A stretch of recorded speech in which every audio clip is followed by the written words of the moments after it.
চোখের পলকেই যেন একটা পুরো ফুটবল অধ্যায় শেষ হয়ে গেল। একে একে নেইমার আর ক্রিস্টিয়ানো রোনালদোর মতো জাদুকররা বিদায় নিয়ে আমাদের ফুটবল প্রেমীদের বুকটা খালি করে দিয়েছেন। তো কবে স্কুলগুলা এখন শুধু পড়ে আছেন আমাদের শেষ আশ্রয় লিওনেল মেসি। দেখতে দেখতে এবার বোধহয় তারও বিদায়ের পালা চলে এসেছে। আগামী 12ই জুলাই ফুটবলের এই শেষ জাদুকর আবার মাঠে নামছেন সুইজারল্যান্ডের বিপক্ষে। আমরা সবাই জানি মেসি হয়তো এখন আর আগের মতো 90 মিনিট জুড়ে টর্নেডোর গতিতে দৌড়াতে পারেন না।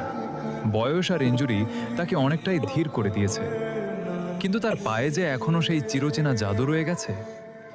সুইজারল্যান্ডের সাথে এই বাঁচা মরার লড়াইয়ে কি হবে তা আমরা কেউ জানি না, তবে ফুটবল প্রেমী হিসেবে আমাদের দায়িত্ব শেষ রক্তবিন্দু পর্যন্ত এই রাজাকে সমর্থন করে যাওয়া।